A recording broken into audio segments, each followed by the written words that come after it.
Minha filha, tem dor que a gente carrega no peito por tantos anos que ela vira parte de quem somos, como uma sombra que nos acompanha até na claridade do meio-dia. Meu nome é Maria Lourdes. Já vivi 76 anos neste mundo, e só agora encontrei coragem para contar a história que dividiu minha infância em duas, o antes e o depois de saber a verdade.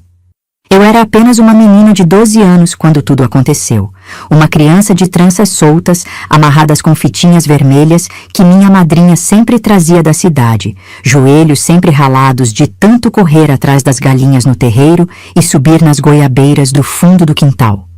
Tinha as mãos pequenas, sempre sujas de terra porque gostava de ajudar meu pai na horta, plantando alface e coentro que a gente vendia na feira aos sábados.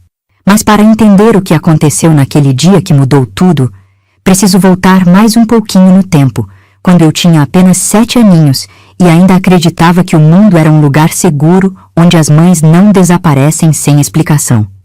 Me conta, minha querida, qual sua idade hoje e qual foi a coisa mais difícil que você já teve que passar na vida? Lembro como se fosse ontem da manhã em que acordei e minha mãe não estava mais em casa. Acordei com o cheiro de pão de açúcar que ela sempre fazia nas quartas-feiras, mas quando fui procurar ela na cozinha, só encontrei o fogão apagado e a mesa vazia.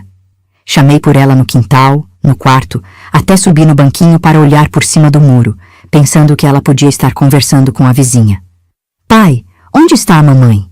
Perguntei quando ele chegou do trabalho, todo suado e com aquela cara cansada de quem tinha passado o dia inteiro no sol. Meu pai, Roberto das Dores, era homem de poucas palavras, sério como os sinos da igreja no domingo de manhã. Ele me olhou com uns olhos tão tristes que até hoje, quando fecho os meus, ainda consigo ver aquela tristeza enorme que ele tentava esconder. Sua mãe morreu, Maria Lourdes, ele disse, sem conseguir olhar direito para mim. Foi uma doença que levou ela de repente. Não vai mais voltar. Lembro que o mundo desabou na minha cabeça naquele momento. Comecei a chorar tanto que meu pai teve que me pegar no colo, mesmo eu já sendo grandinha para isso. Chorei até não ter mais lágrima, até minha garganta doer e meus olhos ficarem inchados como 2 azeitonas maduras. Durante 5 anos inteiros, vivi acreditando nessa história. 5 anos crescendo sem minha mãe, sentindo falta do jeito que ela penteava meus cabelos antes de eu dormir, da voz dela cantarolando enquanto cozinhava, do cheiro de erva cidreira que ficava nas roupas dela depois que ela cuidava da horta medicinal que plantava nos fundos da casa. Criei o costume de conversar com ela toda noite antes de dormir, contando sobre meu dia, sobre as travessuras que fazia, sobre as coisas que aprendia na escola. Fazia isso escondido do meu pai, porque via que ele ficava muito triste sempre que eu mencionava ela. Cresci ajudando ele em casa, aprendendo a fazer as coisas que uma menina precisa saber. Cozinhar feijão sem grudar, passar ferro na roupa dominical, costurar os buracos que apareciam nas meias. Meu pai fazia o melhor que podia, mas eu sentia que faltava alguma coisa, um pedaço importante da vida que tinha ido embora junto com ela. Foi assim que cheguei aos 12 anos. Uma menina que sabia cuidar de casa, mas que carregava um buraco no peito, uma saudade constante de alguém que eu mal lembrava direito como era, mas que sentia falta todos os dias. E foi justamente numa tarde qualquer, dessas que parecem iguais a todas as outras, que tudo mudou para sempre. Era um daqueles dias quentes de verão, quando o ar fica pesado e grudento mesmo depois da chuva. Eu estava no quintal, estendendo as roupas que tinha lavado na bacia de alumínio, cantarolando uma música que aprendi na escola, quando ouvi a voz da Dona Zilda, nossa vizinha, chamando meu pai do portão. Dona Zilda era uma mulher já entrada nos anos, cabelos brancos sempre presos num coque baixo, que usava vestidos de chita e chinelos de couro que faziam barulho no chão toda vez que ela andava. Era uma dessas pessoas que sabem de tudo o que acontece na vizinhança, mas que só falam quando a situação é realmente séria. Larguei as roupas no varal e me escondi atrás da amendoeira grande que crescia bem no meio do nosso quintal, porque alguma coisa no tom da voz dela me disse que aquela conversa não era comum. Roberto, ela disse, e até de longe eu percebi que a voz dela estava diferente, meio trêmula. Preciso falar com você sobre uma coisa importante. Meu pai saiu de dentro de casa, enxugando as mãos num pano de prato, com aquela cara de quem não estava esperando visita. Quando chegou perto do portão, Dona Zilda começou a falar bem baixinho, mas eu conseguia ver pelos gestos que era alguma coisa muito séria. Vi meu pai ficar muito quieto, depois balançar a cabeça como quem não consegue acreditar no que está ouvindo. E então aconteceu uma coisa que nunca tinha visto na minha vida. Meu pai ficou pálido. Tão pálido que parecia ter visto alma penada em pleno dia claro. Dona Zilda falou mais algumas palavras, pôs a mão no braço dele e foi embora, deixando meu pai ali parado no portão como uma estátua de sal. Maria Lourdes, ele me chamou, mesmo sem olhar para onde eu estava escondida. Vem cá, filha. Saí de trás da árvore com o coração batendo forte no peito, porque tinha uma sensação estranha de que minha vida estava prestes a mudar de novo. Pega tua sombrinha que nós vamos dar uma volta, ele disse, e a voz dele saiu diferente, meio rouca, meio assombrada. Saí de trás da amendoeira com as pernas bambas, sentindo aquele frio na barriga que a gente sente quando sabe que algo muito importante está para acontecer. Meu pai continuava parado no portão, olhando para o chão de terra batida, como se estivesse lendo alguma coisa escrita ali que só ele conseguia enxergar. Pai, o que foi que Dona Zilda veio falar? Perguntei, chegando bem perto dele e puxando a barra da camisa xadrez que ele usava para trabalhar. Ele demorou para me responder, como se estivesse voltando de muito longe. Quando finalmente olhou para mim, vi que os olhos dele estavam diferentes, meio perdidos, meio assustados. Era a primeira vez na vida que via meu pai com cara de quem não sabia o que fazer. Pega tua sombrinha, Maria Lourdes, ele disse, passando a mão grande e calejada pelos meus cabelos. Nós vamos dar uma volta. Não era costume dele me chamar para passear assim, do nada, no meio da tarde. Meu pai era um homem de rotina. Acordava antes do sol nascer, tomava seu café preto bem forte com pão de sal, ia trabalhar na oficina do seu Carlos consertando carroças e arados, voltava quando o sol estava se pondo, jantava em silêncio e ia dormir cedo. Aos domingos, a gente ia na missa das 8 e depois ele ficava escutando o rádio na varanda, ouvindo os programas de viola que transmitiam da capital. Mas naquele dia, tudo estava diferente. Até o jeito dele andar estava mudado, meio apressado, meio nervoso, como quem está carregando um peso invisível nas costas. Fui buscar minha sombrinha de tecido florido, aquela com as flores pequenininhas cor-de-rosa que minha madrinha, Dona Helena, tinha me dado no último aniversário. Era bonita, mas eu não gostava muito de usar porque me fazia sentir importante demais, e meu pai sempre dizia que menina tem que ser simples. Quando voltei, ele estava me esperando no portão, mexendo no bolso da calça como quem está procurando alguma coisa que não acha. Vi que ele tinha penteado os cabelos com a mão e arrumado a camisa por dentro da calça, como fazia quando tinha que ir na cidade e resolver alguma coisa importante. Vem, filha, ele disse me estendendo a mão. Saímos andando pela rua de terra que passava na frente da nossa casa.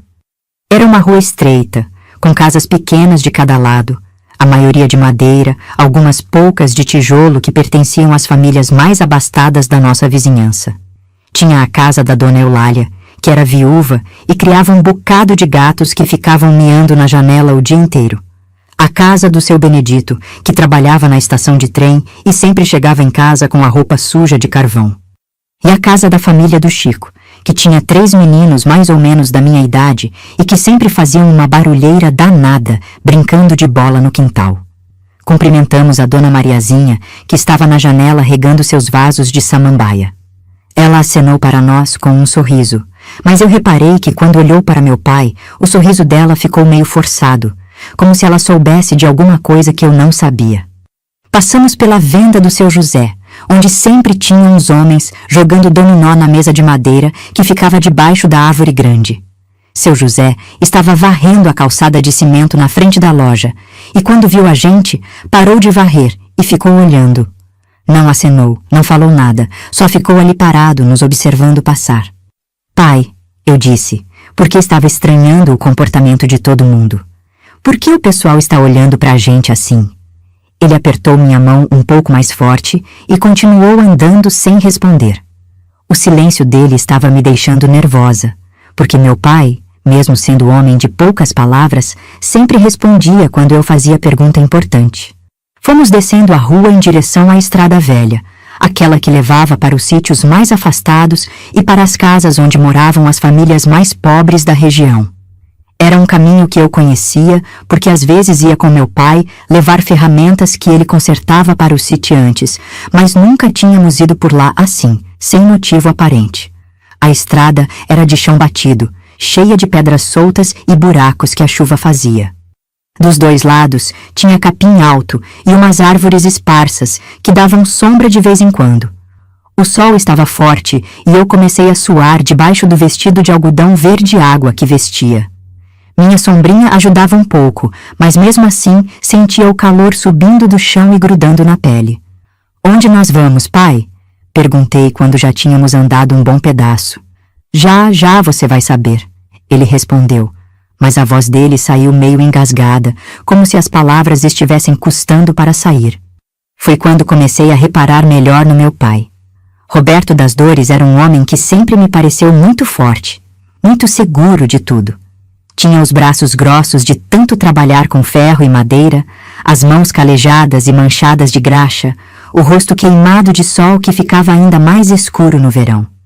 Era alto, magro, com uns olhos castanhos que pareciam enxergar as coisas de um jeito diferente dos outros homens.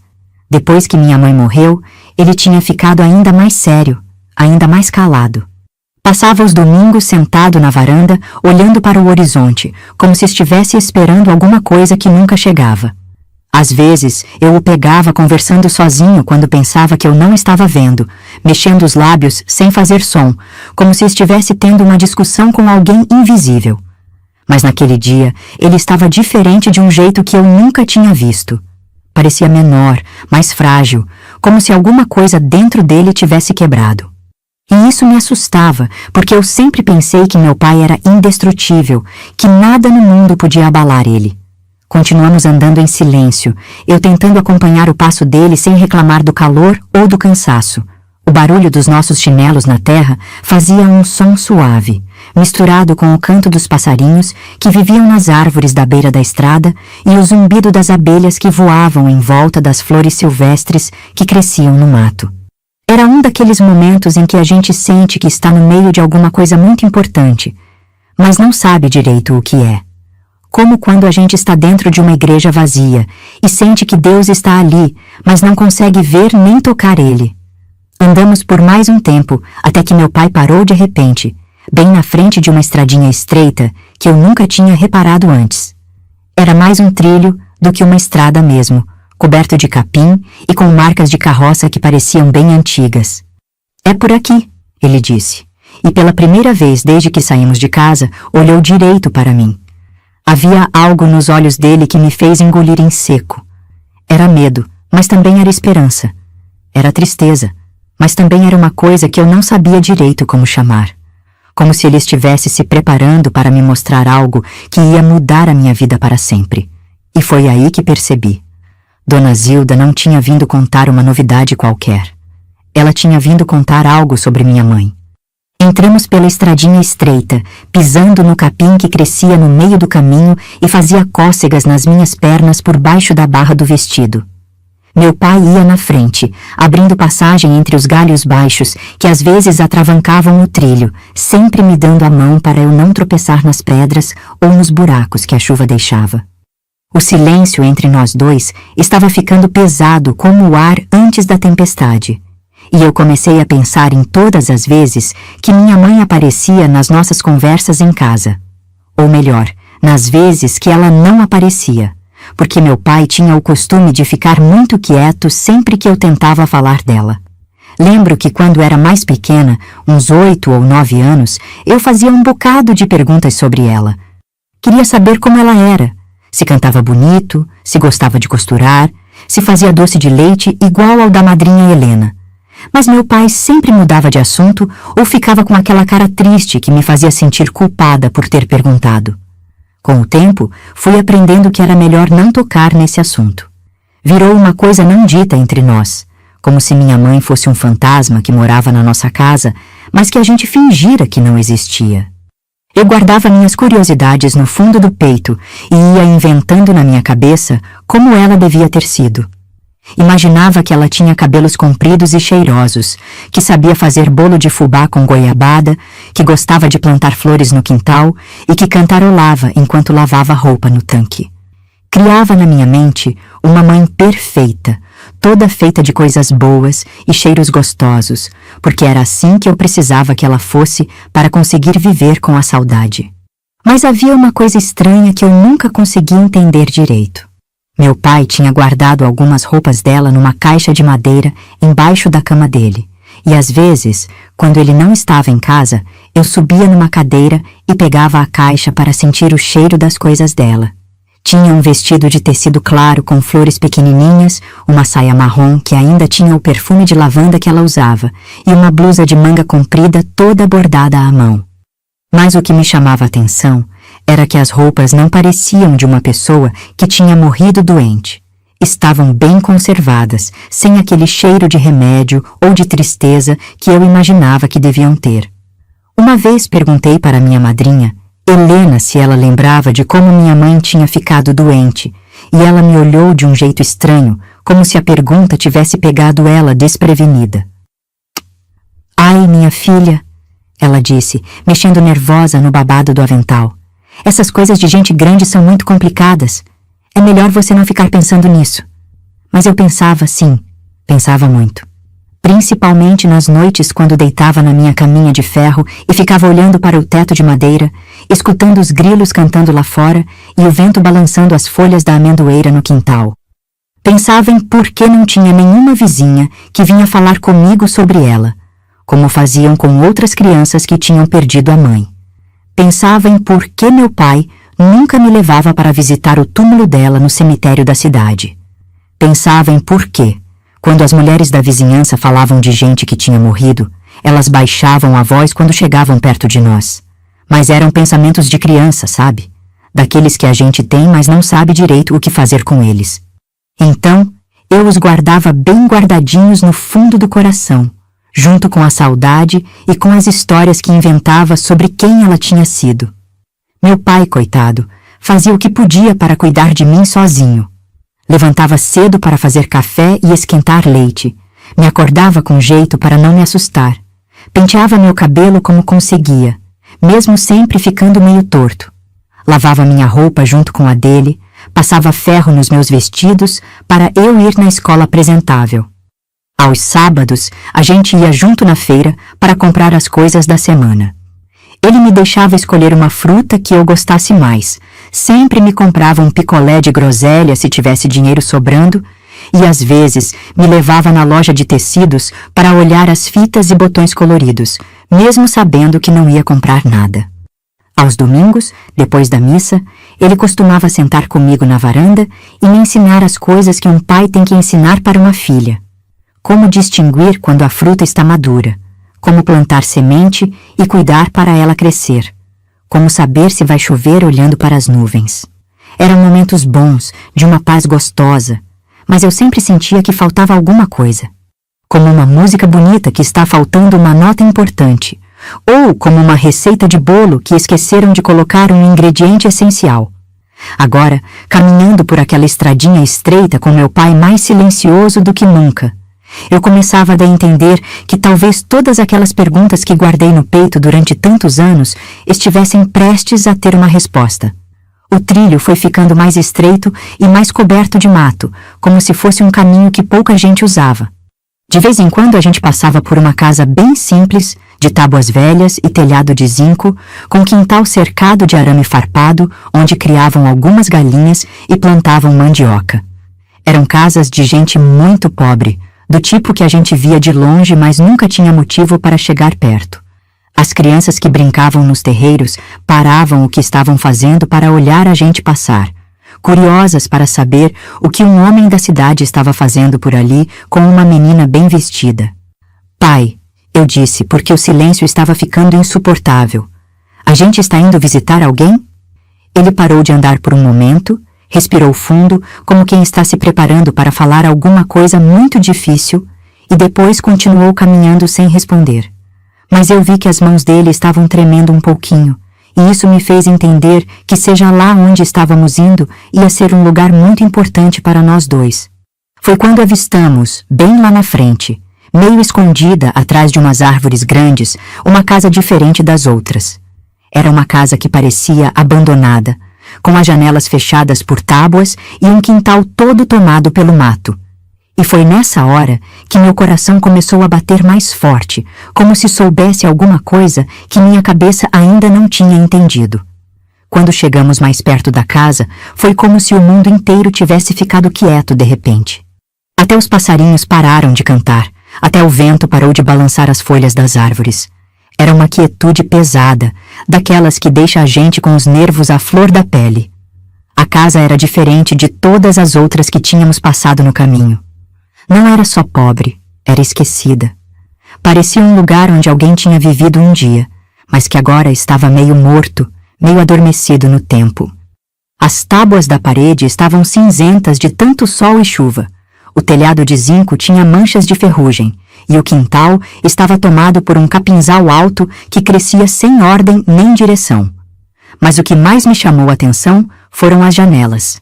Estavam todas fechadas com tábuas pregadas por fora, como se alguém quisesse impedir que alguma coisa saísse de dentro da casa, ou que alguém olhasse para dentro. Era um jeito de fechar que eu nunca tinha visto. Não como quando a gente vai viajar e fecha a casa para proteger dos ladrões. Era um fechamento definitivo, como se alguém quisesse esconder alguma coisa muito feia ou muito triste. Meu pai parou bem na frente do portãozinho de madeira que dava acesso ao quintal. O portão estava meio caído, preso apenas por um pedaço de arame enferrujado, e quando o vento batia nele, fazia um rangido baixinho que me arrepiava toda. "Pai!" eu sussurrei, porque algo naquele lugar me fazia baixar a voz. "Que casa é essa?" Ele não respondeu. Estava olhando para a casa com uma expressão que eu nunca tinha visto no rosto dele. Era uma mistura de medo, de raiva e de uma tristeza tão profunda que parecia vir de dentro dos ossos. As mãos dele estavam fechadas em punho e eu podia ver que ele estava respirando mais rápido, como quem acabou de correr ou como quem está se preparando para uma briga. Foi aí que escutei o primeiro sinal de que tinha alguém dentro daquela casa aparentemente abandonada. Era um barulho baixinho, ritmado, como de alguém varrendo o chão bem devagar. Vinha de dentro da casa, por trás daquelas janelas fechadas, um som que parecia meio fantasmagórico naquele silêncio todo. Meu pai escutou também, porque vi ele endurecer ainda mais, como se aquele som tivesse confirmado alguma coisa que ele já esperava encontrar, mas que ainda assim o deixava abalado. "Roberto das Dores!" Uma voz de homem gritou de dentro da casa. "É você aí fora?" A voz era rouca, meio ríspida, de alguém que não estava acostumado a receber visitas. Meu pai não respondeu, mas eu senti a mão dele apertar a minha com mais força. "Eu sei que é você." A voz continuou. "Dona Zilda passou aqui mais cedo e disse que você ia vir. Entre logo, que estou te esperando." Foi quando uma figura apareceu na porta da frente. Era um homem magro, de cabelos grisalhos e barba por fazer, vestindo uma camisa suja e uma calça remendada. Tinha o rosto marcado pelo tempo e pelos vícios, os olhos pequenos e desconfiados de quem vive escondendo segredos. "Seu Mário", meu pai disse, e pela primeira vez desde que saímos de casa, a voz dele soou firme.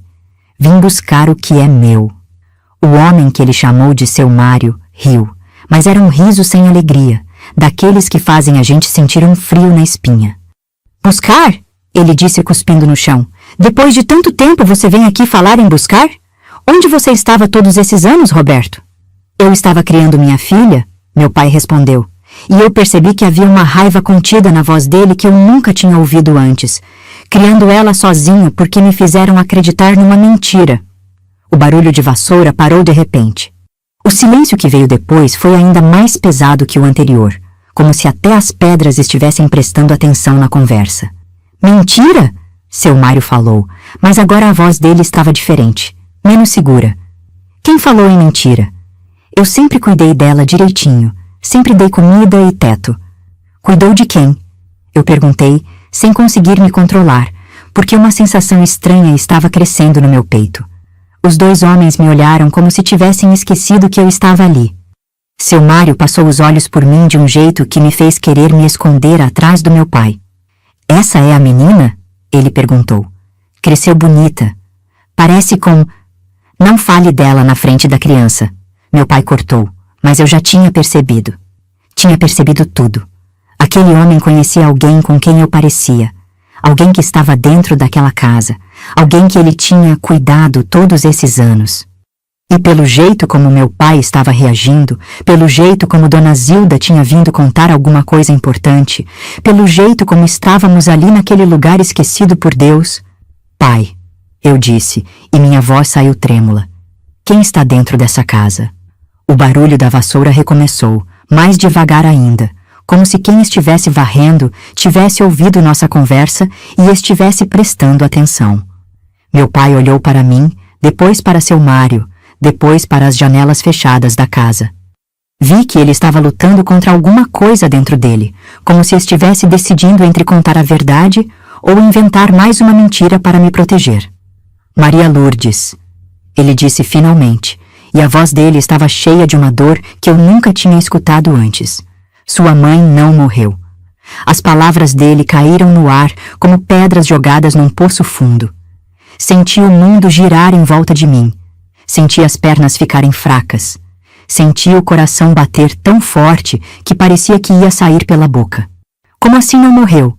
Eu perguntei, mas já sabia a resposta. Ela estava ali, dentro daquela casa de janelas fechadas, varrendo o chão como se nada tivesse acontecido, como se os últimos 5 anos da minha vida não tivessem sido uma mentira enorme. Ela está aí dentro, meu pai disse, apontando para a casa, e eu vim buscar ela. Seu Mário deu um passo para trás, como se meu pai tivesse falado alguma coisa perigosa. Agora não, Roberto, ele disse. Ela não está bem hoje. Está num dos dias ruins dela. É melhor vocês voltarem outro dia. Não, meu pai disse, e pela primeira vez na vida eu o vi realmente bravo. Já esperei tempo demais. Já acreditei em mentira por tempo demais. E foi aí que ele fez uma coisa que me surpreendeu completamente. Abriu o portãozinho caído e entrou no quintal, me puxando junto com ele. O barulho da vassoura parou outra vez. E no silêncio que se seguiu, eu soube que minha vida nunca mais seria a mesma. Quando pisamos no quintal, foi como entrar num mundo diferente. O capim alto chegava quase na minha cintura. Tinha pedaços de louça quebrada espalhados pelo chão. E um cheiro estranho no ar, meio azedo, meio doce, como de comida que ficou muito tempo no sol. Meu pai soltou minha mão e caminhou direto para a janela da frente da casa, aquela que estava fechada com umas tábuas velhas pregadas de qualquer jeito. Ele se aproximou bem devagar, como quem tem medo do que vai encontrar, mas ao mesmo tempo não consegue resistir à vontade de olhar. Roberto, não faça isso, seu Mário disse vindo atrás de nós. Ela não vai reconhecer vocês. Já faz tempo que ela não reconhece mais ninguém direito. Mas meu pai não deu ouvidos. Chegou bem perto da janela e começou a mexer numa das tábuas que estava meio solta, tentando fazer uma fresta para espiar lá dentro. O barulho da vassoura tinha parado completamente. Agora só se ouvia o som da respiração pesada do meu pai e os grilos que começavam a cantar porque o sol estava descendo no horizonte. Deixa eu ver, ele murmurou, mais para ele mesmo do que para a gente. Deixa eu ver como ela está. Conseguiu afastar a tábua o suficiente para fazer um buraquinho pequeno. Se debruçou e olhou lá para dentro. E aí aconteceu uma coisa que nunca vou esquecer na minha vida. Meu pai, aquele homem forte que eu nunca tinha visto chorar, começou a soluçar baixinho, como criança que se machucou e está tentando não fazer barulho. Jesus Cristo, ele sussurrou. O que fizeram com você, mulher? Não aguentei. Mesmo sendo criança, mesmo não entendendo direito o que estava acontecendo, eu precisava ver. Precisava saber quem era a pessoa que estava do outro lado daquela parede, a pessoa que fazia meu pai chorar daquele jeito. Me aproximei dele, subi na ponta dos pés e consegui espiar pela fresta que ele tinha aberto. E foi aí que vi. Era uma mulher sentada no chão de terra batida, no meio de uma sala quase vazia, com apenas uma cadeira velha e umas panelas espalhadas pelos cantos. Ela estava varrendo o mesmo pedacinho de chão repetidas vezes, sempre os mesmos movimentos, sempre o mesmo lugar, como se fosse uma boneca de corda que alguém tivesse dado corda e não soubesse mais como parar. Os cabelos dela estavam compridos, mas desgrenhados, com mechas brancas que eu não esperava ver. Usava um vestido que um dia deve ter sido claro, mas que agora estava amarelado e rasgado em alguns lugares. Os pés estavam descalços, sujos de terra, e ela balançava o corpo para frente e para trás enquanto varria, como se estivesse cantarolando uma música que só ela conseguia ouvir. Mas foi quando ela levantou o rosto que meu mundo desabou. Mesmo com os cabelos diferentes, mesmo com as rugas que não deviam estar ali, mesmo com aquele olhar perdido que parecia não enxergar nada direito, eu soube. Não sei explicar como, mas o coração reconheceu antes da cabeça conseguir entender. Aquela mulher tinha os mesmos olhos que eu via no espelho toda manhã quando penteava meus cabelos. Tinha o mesmo formato do rosto, o mesmo jeito de franzir a testa, a mesma curva do pescoço. Era como se eu estivesse olhando para mim mesma, só que muito mais velha, muito mais cansada, muito mais quebrada. Pai, eu disse, e minha voz saiu num fio. É ela, é a mamãe. Ele se afastou da janela e me olhou com os olhos tão cheios de dor que chegavam a doer só de ver. É, filha, ele disse, é sua mãe. Mas por que ela está assim? Perguntei, porque não conseguia entender como a mãe que eu inventava na minha cabeça, toda feita de cheiros bons e abraços gostosos, podia ser aquela mulher perdida que varria o mesmo lugar sem parar. Seu Mário se aproximou de nós, mexendo nervoso num cigarro de palha que tirou do bolso. Ela ficou doente da cabeça, ele disse, acendendo o cigarro e dando uma baforada. Aconteceu depois que nasceu o menino que morreu. Ficou falando umas coisas sem sentido, disse que queriam roubar as terras dela, que a família do Roberto estava tramando contra ela. Começou a fazer escândalo na cidade, a gritar na rua que estavam tentando envenená-la. Que menino? Meu pai perguntou, e eu percebi que essa era uma informação nova para ele também. O menino que ela estava esperando quando sumiu de casa, seu Mário respondeu. Nasceu aqui mesmo, eu ajudei no parto, mas nasceu morto, todo roxinho. Ela não conseguiu aceitar. Ficou uns dias fingindo que o menino estava vivo, conversando com ele, dando de mamar para o vazio. Senti meu pai ficar duro como pedra do meu lado. Entendi que ele não sabia que minha mãe estava grávida quando ela desapareceu. Foi aí que ela enlouqueceu de vez. Seu Mário continuou. Começou a dizer que vocês tinham matado o filho dela, que tinham feito alguma coisa na comida para o bebê nascer morto. A família de vocês decidiu que era melhor ela ficar aqui, escondida, para não fazer mais escândalo na cidade. Que família? Meu pai perguntou, e havia uma raiva na voz dele que me fez ficar com medo. Seu pai, o coronel Francisco. Sua mãe, Dona Eulália. Eles que trouxeram ela aqui, disseram que era temporário, só até ela melhorar. Seu Mário deu mais uma baforada. Me pagavam todo mês para cuidar dela, para dar comida e não deixar ela fugir. E você aceitou? Meu pai gritou. Você aceitou trancar uma mulher doente aqui como se fosse bicho? Eu precisava do dinheiro, Roberto. Seu Mário gritou de volta. E ela estava mesmo louca. Gritava a noite inteira, tentava fugir, dizia que ia matar todo mundo da sua família. Foi aí que escutei um barulho diferente vindo de dentro da casa. O barulho da vassoura tinha parado, e agora ouvia passos, como se alguém estivesse vindo em direção à janela. Ela ouviu as vozes, seu Mário disse, jogando o cigarro no chão. Está vindo ver o que é. Meu pai voltou a olhar pela fresta e eu fiz a mesma coisa. Minha mãe tinha largado a vassoura e estava caminhando em direção à janela. Os passos dela eram lentos, meio cambaleantes, como de quem não tem muita certeza de onde está pisando. Quando chegou perto da parede, parou e ficou ali parada, como se soubesse que tinha alguém do outro lado, mas não entendesse direito o que era. Quem está aí? Ela perguntou, e a voz dela me fez um nó na garganta. Era uma voz cansada, meio rouca, mas que tinha um resto daquela doçura que eu sempre imaginei que a voz da minha mãe devia ter. Era como ouvir uma música bonita tocada num violão com cordas velhas. Sou eu, Meu pai disse, encostando a boca bem perto da fresta. Sou Roberto. Vim te buscar. Houve um silêncio longo do outro lado da parede. Depois escutei o barulho dela se aproximando ainda mais, até conseguir ver o olho dela encostado na fresta, tentando enxergar quem estava falando com ela. Roberto, ela disse, e pela primeira vez a voz dela pareceu menos perdida. Roberto das Dores? Sou eu, mulher. Meu pai respondeu, e estava chorando abertamente agora. Vim buscar você para casa, e trouxe nossa filha. Ah, filha! Ela repetiu, como se a palavra fosse estranha na boca dela. Que filha? E foi aí que aconteceu a coisa mais dolorosa de toda aquela tarde. Eu me aproximei da fresta e olhei direto nos olhos dela. Sou eu, mamãe, eu disse. Sou Maria Lourdes.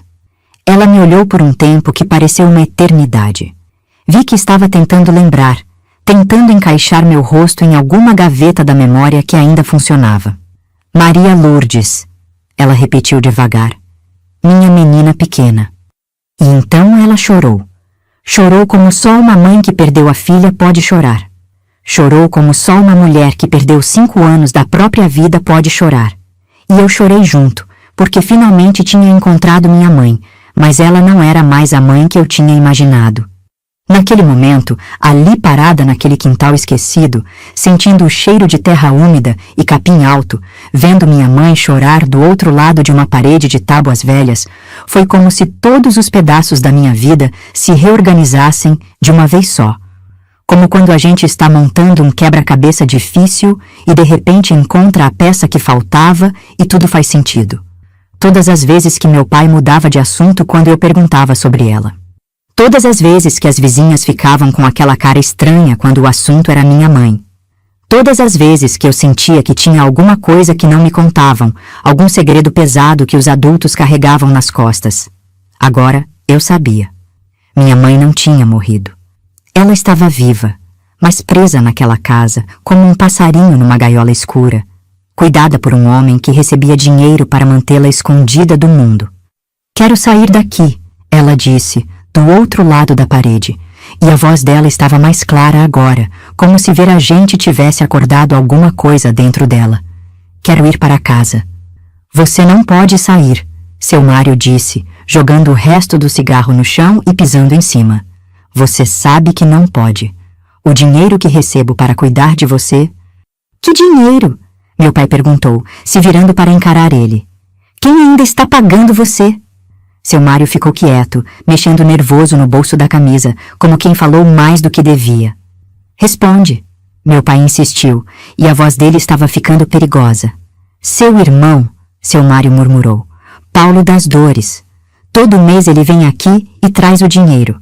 Senti meu pai ficar branco como pano de prato. Tio Paulo era irmão mais novo do meu pai, um homem que sempre foi muito gentil comigo, que me trazia doce de leite toda vez que vinha nos visitar, que brincava de cavalinho nas costas e me fazia rir. Paulo sabia, meu pai disse, mais para ele mesmo do que para a gente. Meu próprio irmão sabia onde ela estava e nunca me disse. Foi aí que comecei a entender a dimensão da mentira que tinham contado para meu pai. Não era só uma mentira pequena, de proteger uma pessoa doente. Era uma conspiração que envolvia toda a família dele. Uma decisão tomada por pessoas que meu pai confiava e que eu amava. Pai, eu disse, puxando a barra da camisa dele. Vamos tirar ela daqui. Vamos levar a mamãe para casa. Ele me olhou com os olhos que pareciam carregar o peso do mundo inteiro. Não é tão simples assim, filha, ele disse. Ela está doente. Vai precisar de cuidado, de remédio, de tempo para melhorar. Mas ela vai melhorar, não vai? Perguntei, porque a ideia de ter minha mãe de volta e ela continuar daquele jeito me deixava desesperada. Não sei, ele respondeu com uma honestidade que doeu no peito. Não sei como ela ficou assim, não sei há quanto tempo está assim, não sei se é coisa que tem cura. Do outro lado da parede, escutei minha mãe se movimentando. Parecia que ela estava tentando arrancar as tábuas de dentro da casa, porque ouvia uns barulhos de madeira rangendo e uns gemidos de esforço. Me deixa sair, ela gritou. Me deixa ver minha filha direito. Meu pai não pensou 2 vezes. Começou a arrancar as tábuas pregadas na janela com as mãos nuas, sem se importar com os pregos que arranhavam seus dedos e faziam sangue escorrer. Roberto, não faça isso. Seu Mário tentou segurar o braço dele. Se a família souber que vocês vieram aqui, que vocês viram ela... A família, meu pai disse, arrancando mais uma tábua. Minha família mentiu para mim durante 5 anos. Me fizeram acreditar que minha mulher estava morta enquanto ela apodrecia aqui neste buraco. Conseguiu abrir um espaço grande o suficiente para a gente ver minha mãe inteira. Ela estava ali parada, magra demais, com o vestido sujo pendurado no corpo como se fosse 2 vezes maior que ela. Mas os olhos, apesar de cansados, estavam brilhando de uma alegria que me fez o coração apertar. Minha menina, ela disse, estendendo as mãos em direção à janela. Como você cresceu. Eu quis correr para ela, quis pular pela janela e abraçar ela forte, sentir o cheiro dela, ouvir o coração dela batendo perto do meu ouvido. Mas meu pai me segurou. Calma, Maria Lourdes, ele disse. Deixa eu entrar primeiro, ver como ela está. Ele passou pela janela com cuidado, tentando não se cortar nos pedaços de madeira que ainda restavam. Quando pisou lá dentro, minha mãe ficou parada, olhando para ele como se não conseguisse acreditar que era real. Roberto, ela disse, você veio mesmo. Vim, mulher. Ele respondeu, se aproximando devagar. Vim buscar você. Mas eu fiz coisa ruim, ela disse. E a voz dela ficou pequena, como de criança que aprontou travessura. Eu gritei, eu briguei, eu disse que vocês queriam me matar. Você estava doente. Meu pai disse, chegando bem perto dela. Você não tinha culpa. E o bebê? Ela perguntou. Cadê nosso bebê? Vi meu pai engolir em seco. Era a pergunta que ele não sabia como responder. O bebê não resistiu, ele disse finalmente. Mas temos nossa Maria Lourdes. Nossa menina está aqui, está grande e forte. Ela olhou para mim através da janela e pela primeira vez desde que a vi, sorriu. Era um sorriso torto, meio perdido, mas era um sorriso de mãe. Pode entrar, ela disse. Pode vir abraçar sua mãe. Não esperei meu pai falar nada. Passei pela janela igual ele tinha feito, me cortei um pouco no braço, mas nem senti dor. Quando pisei no chão de terra batida daquela casa, o cheiro que senti foi de tristeza acumulada, de anos de solidão, de comida azeda e roupa mal lavada. Mas quando minha mãe me abraçou, quando senti os braços magros dela em volta do meu corpo, quando escutei ela chorando baixinho no meu ouvido, nada mais importou. Nem o cheiro ruim, nem a casa suja, nem os anos perdidos. Ela estava viva. Minha mãe estava viva. Minha pequena, ela repetia, passando as mãos pelos meus cabelos. Minha menina bonita. Ficamos assim um tempo que podia ter sido 1 hora ou 1 minuto. Eu não sei. Só sei que foi o primeiro abraço de mãe que recebi na vida. E mesmo sendo diferente de todos os abraços que eu tinha imaginado, era perfeito do jeito que era. Quando nos separamos, olhei bem para o rosto dela. De perto, conseguia ver que tinha sido uma mulher muito bonita. Os olhos eram do mesmo formato que os meus, o nariz pequeno e arrebitado, a boca que devia ter sorrido muito uma vez na vida. Mas havia uma tristeza antiga marcada naquele rosto, rugas que não deviam estar ali, uma expressão de quem viu coisas demais. Vamos para casa, meu pai disse. Vamos sair daqui agora mesmo. Não podem, seu Mário disse da janela. Se levarem ela assim, vão ter problema com a família de vocês. Eles não vão gostar nada de saber que ela saiu daqui. Então que não gostem, meu pai respondeu. Já esperei tempo demais. Mas minha mãe ficou quieta, olhando para as mãos como se estivesse pensando em alguma coisa muito importante. E se eu ficar doente de novo? Ela perguntou. E se eu fizer escândalo, gritar na rua, falar coisas sem sentido? Aí nós cuidamos de você, eu disse, sem nem pensar. Eu cuido da senhora, mamãe. Ela sorriu para mim, um sorriso triste, mas cheio de amor. Minha filha virou mocinha sem eu ver, ela disse, e agora quer cuidar da mãe. Quero sim, eu respondi. Quero cuidar da senhora para sempre. E era verdade. Mesmo vendo ela daquele jeito, mesmo não sabendo o que nos esperava, eu sabia que queria minha mãe de volta. Não importava como. O caminho de volta para casa foi o mais longo da minha vida. Minha mãe andava devagar, parando de vez em quando para olhar em volta como se estivesse vendo o mundo pela primeira vez em anos. E de certa forma, era mesmo isso que estava acontecendo. Ela segurava minha mão com força, como se tivesse medo de que eu fosse desaparecer igual fumaça. De vez em quando parava de andar e ficava olhando para mim com uma expressão de espanto, como se não conseguisse acreditar que eu estava ali, real, crescida, ao lado dela. Maria Lourdes, ela dizia. Minha menina virou mocinha. Meu pai ia na frente, carrancudo, o maxilar tenso de raiva.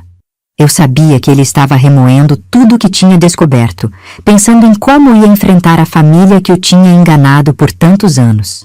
Quando chegamos na rua principal da cidade, começaram os olhares. Primeiro foi Dona Mariazinha, que estava regando as plantas na janela e quase derrubou o regador quando viu minha mãe. Depois foi seu José, que parou de varrer a calçada da venda e ficou com a vassoura suspensa no ar, a boca meio aberta de susto. Roberto das Dores, ele gritou. Essa não é... É sim, meu pai respondeu sem parar de andar. É minha mulher. E quem tiver alguma coisa a dizer, pode vir falar comigo pessoalmente. As pessoas começaram a sair das casas. Primeiro uma, depois duas, depois uma pequena multidão se formou nas portas e janelas para ver a mulher que todo mundo pensava que estava morta passando pela rua principal como se nada tivesse acontecido. Ouvi os cochichos, as exclamações abafadas, o murmúrio que se espalhava pela rua como fogo no pasto seco. Não é possível! Pensei que tivesse morrido. Onde ela estava esse tempo todo? Olha como ela está magra! A menina nem reconhece a própria mãe. Minha mãe começou a ficar nervosa com tanta gente olhando.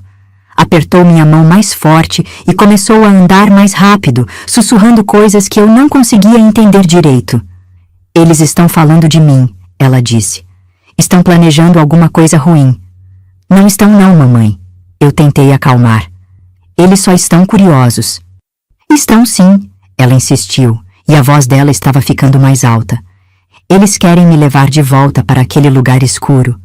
Meu pai percebeu que ela estava se agitando e voltou para perto de nós. Calma, mulher, ele disse. Ninguém vai te levar para lugar nenhum. Você está indo para casa. Casa? Ela perguntou, parando de andar. Onde é casa? A pergunta dela me fez um nó na garganta. 5 anos era tempo demais para uma pessoa esquecer onde morava. Mas para uma pessoa com a mente doente, devia parecer uma vida inteira. Nossa casa, eu disse. A casa onde eu moro com o papai. Onde você morava antes. Ela ficou quieta por um momento, como se estivesse tentando lembrar. A casa com a amendoeira no quintal? Ela perguntou.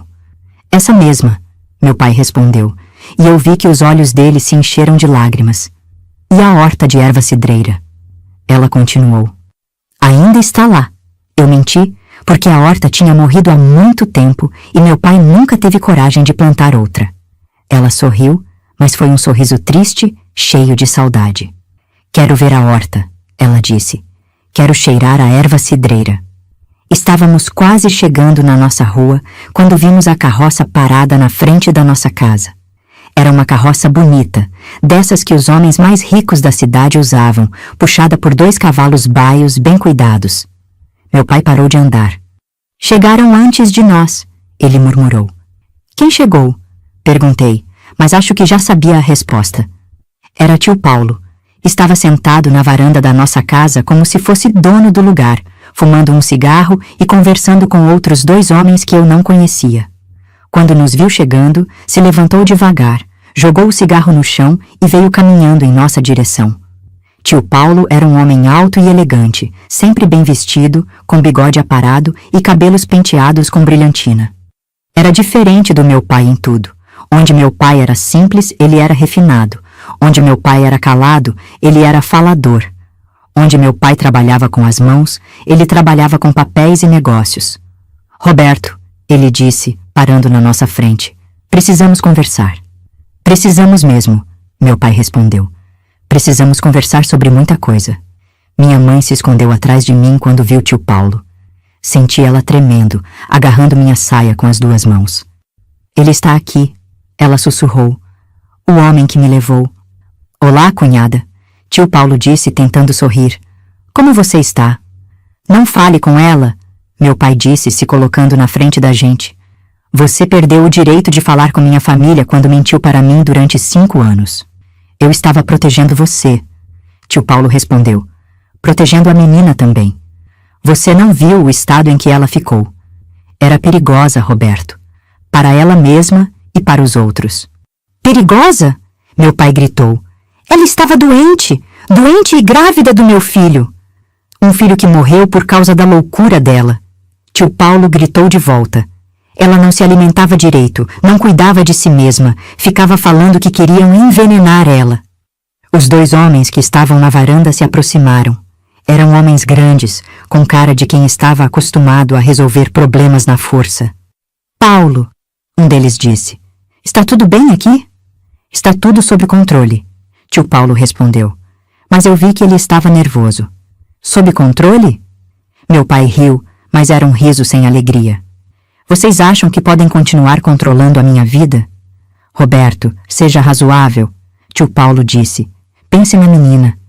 Você quer que ela cresça cuidando de uma louca? Quer que os vizinhos vejam vocês como a família da doida varrida? As palavras dele machucaram minha mãe como se fossem facadas. Vi ela encolher ainda mais atrás de mim. Escutei ela começar a chorar baixinho. Não chama ela de louca, eu disse, me virando para encarar tio Paulo. Ela é minha mãe. É uma mulher doente que precisa de cuidados especiais, ele respondeu. Cuidados que vocês não podem dar. Posso sim, eu insisti. Eu cuido dela. Você é uma criança, tio Paulo disse.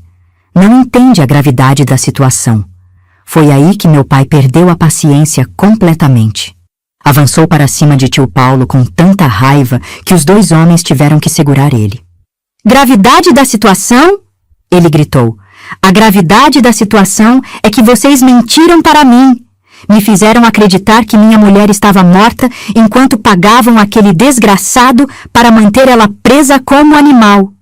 Era necessário, tio Paulo gritou de volta. Ela ia acabar matando alguém, ou se matando. Mentira. Meu pai lutava contra os homens que o seguravam. Vocês queriam se livrar dela porque ela descobriu alguma coisa. Descobriu alguma coisa sobre as terras, sobre os negócios sujos. Da família. O silêncio que se seguiu foi pesado como chumbo. Tio Paulo ficou pálido. Os homens pararam de lutar contra meu pai e até minha mãe parou de chorar. Que terras? Perguntei, porque sentia que havia algo muito importante naquela conversa que eu não estava entendendo. As terras que sua mãe herdou do avô dela, meu pai disse, ainda ofegante. Terras boas, com água e pasto, que valem muito dinheiro. Terras que ela não estava em condições de administrar, tio Paulo disse. Terras que estavam sendo mal cuidadas. Terras que vocês venderam enquanto ela estava presa, meu pai disse. Não foi, Paulo? O silêncio que veio depois confirmou tudo. Minha mãe não estava presa só porque estava doente. Estava presa porque era dona de terras que a família do meu pai queria para si. E agora que ela tinha voltado, a guerra estava apenas começando. As consequências da nossa decisão de trazer minha mãe para casa começaram a aparecer já no primeiro dia. Era como se tivéssemos mexido num vespeiro, e agora os vespões estavam voando em todas as direções, picando tudo o que encontravam pela frente. Logo cedo, antes mesmo do sol nascer direito, já tinha gente batendo na nossa porta. Primeiro foi Dona Eulália, a vizinha dos gatos, que veio toda aflita dizer que tinha ouvido barulho estranho durante a noite vindo da nossa casa. Roberto, ela disse, segurando o xale apertado no peito. A mulher estava gritando coisas sem sentido. Acordou o bairro inteiro. Era verdade. Minha mãe tinha passado a primeira noite em casa, caminhando pela casa toda, falando sozinha, às vezes chorando, às vezes rindo de um jeito que me arrepiava toda. Eu e meu pai não conseguimos dormir nem um minutinho. Ela só está se acostumando, meu pai respondeu para Dona Eulália. Vai melhorar. Mas eu via nos olhos dele que ele também estava preocupado. Durante a noite, minha mãe tinha tentado sair de casa 3 vezes, dizendo que precisava voltar para a horta de erva cidreira que existia só na memória dela. Meu pai teve que ficar acordado só para vigiar a porta. Depois da dona Eulália, foi a vez do seu Benedito, que trabalhava na estação. Roberto, ele disse mexendo nervoso no boné. Não quero me meter onde não sou chamado, mas o pessoal está comentando muito sobre sua mulher ter voltado. Tem gente dizendo que ela não está bem da cabeça. O pessoal que cuide da própria vida, meu pai respondeu. Mas eu percebi que cada visita dessas estava deixando ele mais irritado e mais preocupado. A pior de todas foi quando chegou o padre Miguel, lá pelo meio da manhã. Padre Miguel era um homem bondoso, que sempre foi gentil comigo e com meu pai, mas naquele dia ele estava com uma cara muito séria. Meu filho, ele disse para meu pai, recebi a visita de algumas pessoas importantes da cidade. Estão preocupadas com a situação da sua esposa. Que pessoas? Meu pai perguntou, mas a gente já sabia a resposta. A família das Dores, o padre disse. Seu irmão Paulo, seu pai, o coronel Francisco. Eles me contaram sobre a doença dela, sobre os perigos. Perigos? Eu interrompi. Que perigos, padre? Ele me olhou com pena, como se eu fosse pequena demais para entender coisas de gente grande. Minha filha, ele disse, sua mãe precisa de cuidados especiais. Cuidados que vocês talvez não consigam dar aqui em casa. Nós conseguimos sim, eu disse. Eu cuido dela. Criança não pode cuidar de adulto doente, o padre respondeu. É responsabilidade muito grande. Foi aí que minha mãe apareceu na porta da cozinha. Estava usando um vestido meu que ficava largo demais nela. Os cabelos penteados de qualquer jeito, mas pelo menos estava limpa. Quando viu o padre, ficou com medo e se escondeu atrás da porta. Bom dia, minha filha, o padre disse, tentando sorrir. Como você está se sentindo? Ele veio me buscar? Ela perguntou para mim, sussurrando alto. Veio me levar de volta? Não, mamãe, eu disse. Ele só veio visitar. Eles mandam todo mundo vir aqui, ela continuou, ainda sussurrando. Primeiro mandam um homem da igreja, depois mandam o delegado, depois mandam os homens com as cordas. O padre ficou constrangido com as palavras dela. Eu via que ele estava tentando ser gentil, mas que também estava preocupado. Roberto, ele disse, talvez fosse melhor conversar em particular. Não, meu pai respondeu. O que tem para ser dito pode ser dito na frente da minha família.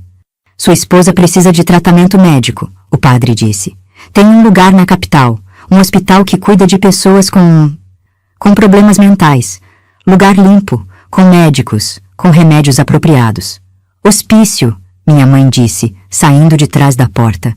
Ele quer me mandar para o hospício. Não é hospício, o padre tentou explicar. É um hospital... É hospício sim, ela gritou. Lugar de doido, lugar onde prendem as pessoas e jogam a chave fora. E aí ela começou a falar coisas que me fizeram entender que sua mente, mesmo doente, tinha captado muito bem o que estava acontecendo. Eles querem minhas terras, ela disse. Sempre quiseram minhas terras. Me fizeram casar com Roberto para ter as terras. Quando o bebê morreu, disseram que foi culpa minha. Quando eu descobri que estavam vendendo meus pastos, disseram que eu estava louca. O padre ficou quieto, sem saber o que responder. Eu vi que as palavras dela tinham feito sentido para ele também. Padre, meu pai disse, o senhor pode me dizer uma coisa? Quando minha mulher desapareceu há 5 anos, o senhor foi procurado para benzer o corpo dela? Para fazer o funeral? O padre mexeu desconfortável na batina. Não, ele admitiu. Me disseram que ela tinha sido enterrada em outra cidade, por causa da doença contagiosa. Que doença contagiosa? Meu pai perguntou. O senhor viu algum atestado de óbito? Algum papel oficial? O silêncio do padre foi resposta suficiente. Eles mentiram para todo mundo, meu pai continuou. Para o senhor, para mim, para a cidade inteira. E agora querem continuar mentindo. Depois que o padre foi embora, as coisas ficaram ainda piores. Começaram a chegar bilhetes anônimos debaixo da nossa porta. Bilhetes com palavras feias, xingamentos, ameaças. Tira essa louca da nossa vizinhança. Criança não pode viver com doida. Vai dar problema para todo mundo. Minha mãe encontrou um dos bilhetes e não conseguiu ler, mas entendeu que eram palavras ruins. Começou a chorar e disse que queria voltar para a casa de tábuas velhas, que lá pelo menos ninguém escrevia papel com coisa ruim para ela. Não quero causar problema para vocês, ela disse. Não quero que as pessoas tenham raiva de vocês por minha causa. Mamãe, eu disse, as pessoas vão se acostumar. A senhora vai melhorar e as pessoas vão ver que a senhora não é perigosa. Mas por dentro, eu estava com medo. Medo de que ela realmente fosse levada para o hospício. Medo de que meu pai não conseguisse lutar contra a família inteira. Medo de perder minha mãe de novo, agora que tinha acabado de encontrar ela. À tarde, tio Paulo voltou. Dessa vez, veio sozinho, sem os homens grandes, mas com uma pasta de couro cheia de papéis. Roberto, ele disse, trouxe uma proposta razoável, uma proposta que vai ser boa para todo mundo. Não quero ouvir proposta nenhuma, meu pai respondeu. Pelo menos escuta, tio Paulo insistiu. É sobre o bem-estar da sua esposa. E da menina também. Meu pai deixou ele entrar, mas ficou de pé o tempo todo, com os braços cruzados, enquanto tio Paulo abria a pasta e espalhava os papéis na mesa da cozinha. Olha aqui, ele disse. Documentos do hospital da capital. Lugar moderno, limpo, com médicos especializados em doenças mentais. Sua mulher ficaria bem cuidada, receberia o tratamento adequado. E eu ficaria sem ela de novo, meu pai disse. Seria temporário. Tio Paulo mentiu. Só até ela melhorar completamente. E as terras? Meu pai perguntou. O que acontece com as terras dela enquanto ela está se tratando? Tio Paulo ficou vermelho. As terras ficariam sob administração da família, ele admitiu, para proteger o patrimônio. Para roubar o patrimônio, meu pai corrigiu. Para administrar adequadamente, tio Paulo insistiu. Roberto, seja realista. Sua mulher não tem condições de tomar decisões importantes. E você não entende de negócios. Entendo de honestidade, meu pai respondeu.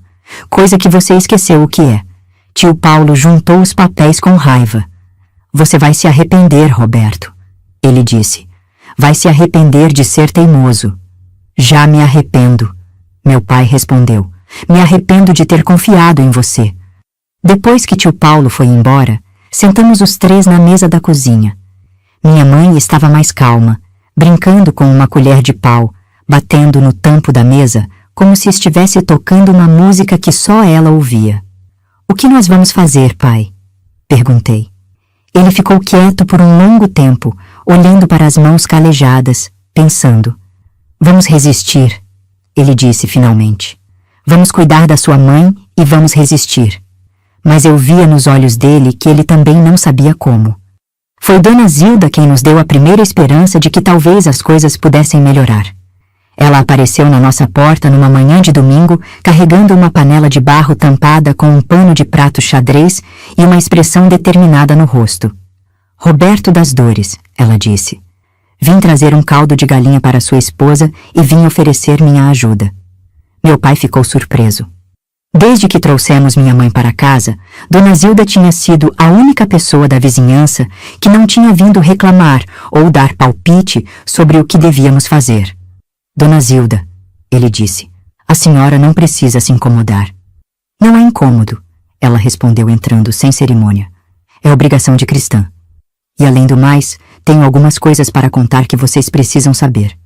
Minha mãe estava sentada no chão da varanda, separando grãos de feijão numa peneira velha. Era uma tarefa que ela tinha inventado para si mesma, porque dizia que precisava manter as mãos ocupadas para a cabeça não pensar coisas ruins. Quando viu Dona Zilda, sorriu timidamente. Bom dia, senhora, ela disse. A senhora veio me visitar? Vim sim, minha filha, Dona Zilda respondeu, sentando no chão ao lado dela. Vim ver como você está se sentindo. Estou bem, minha mãe disse. Só fico triste às vezes quando lembro das coisas ruins. Que coisas ruins? Dona Zilda perguntou com jeito. O bebê que morreu, minha mãe sussurrou. O bebê que eles disseram que morreu por minha culpa. Dona Zilda ficou quieta por um momento, olhando para os grãos de feijão na peneira. Minha filha, ela disse finalmente, posso te contar uma coisa que talvez você não saiba? Minha mãe parou de mexer no feijão e olhou para ela com atenção. Eu estava lá, Dona Zilda disse, estava lá no dia que seu bebê nasceu. O silêncio que se fez foi tão profundo que dava para ouvir o vento balançando as folhas da amendoeira no quintal. A senhora estava? Minha mãe perguntou. Estava, Dona Zilda confirmou. Eu era parteira naquele tempo, ajudava as mulheres na hora do parto. Seu Mário me chamou quando você começou a sentir as dores. Meu pai se aproximou e se sentou conosco no chão da varanda. Eu via que ele estava prestando muita atenção em cada palavra. O que aconteceu? Ele perguntou. O bebê nasceu bem, Dona Zilda disse, e as palavras dela caíram como um raio no meio de nós. Era um menino forte, chorou alto, respirava bem. Mas eles disseram que nasceu morto, minha mãe disse confusa. Mentiram, Dona Zilda respondeu. O menino estava perfeito, limpinho, rosadinho, com os pulmões que se ouviam do outro lado da rua. Então o que aconteceu com ele? Eu perguntei, sentindo um frio estranho na barriga. Dona Zilda suspirou fundo, como quem está se preparando para contar algo muito pesado. Depois que o bebê nasceu, chegaram 2 homens, ela disse. Homens da família das dores. Disseram que iam levar o menino para benzer na igreja da cidade, que era tradição da família. Que homens? Meu pai perguntou, mas a voz dele já estava diferente. Teu irmão Paulo e um tal de Carlos, que disse ser primo de vocês, Dona Zilda respondeu. Levaram o bebê embrulhado numa manta e disseram que voltariam em algumas horas. E voltaram? Minha mãe perguntou. Voltaram sim, Dona Zilda disse, mas sem o bebê.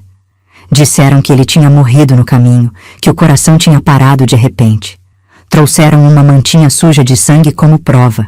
Meu pai ficou branco como parede caiada. Meu Deus, ele sussurrou. Eles mataram meu filho. Não sei se mataram, Dona Zilda disse, mas sei que mentiram. Aquele bebê estava vivo e saudável quando saiu daqui. Minha mãe começou a chorar, mas não era um choro de tristeza. Era um choro de alívio, como se um peso enorme tivesse saído das costas dela. Eu sabia, ela repetia. Eu sabia que meu bebê estava bem. Senti ele se mexer, ouvi ele chorar. Mas eles ficaram dizendo que eu estava imaginando, que era coisa da minha cabeça doente. Por que a senhora nunca contou isso antes? Eu perguntei para Dona Zilda. Porque tinha medo, ela admitiu. A família das dores é poderosa, tem dinheiro, tem influência. Quem ia acreditar numa parteira pobre contra a palavra deles? Mas agora a senhora está contando, meu pai disse. Agora estou vendo que eles foram longe demais, Dona Zilda respondeu. Trancar uma mulher como bicho, mentir sobre a morte de uma criança, roubar terras. Isso já passou de todos os limites. Ela se levantou e foi até a bolsa que tinha deixado perto da porta. Voltou com um papel amarelado, dobrado várias vezes. Guardei isso durante todos esses anos, ela disse. Não sabia se um dia ia ter coragem de mostrar, mas agora acho que chegou a hora. Desdobrou o papel. Era uma certidão de nascimento. Registrei o nascimento do menino na igreja, ela disse, como era meu costume com todos os bebês que ajudava a nascer. Está aqui. Filho de Roberto das Dores e Helena Maria da Conceição, nascido no dia 15 de janeiro, às 6 horas da manhã, com saúde perfeita. Meu pai pegou o papel com as mãos tremendo.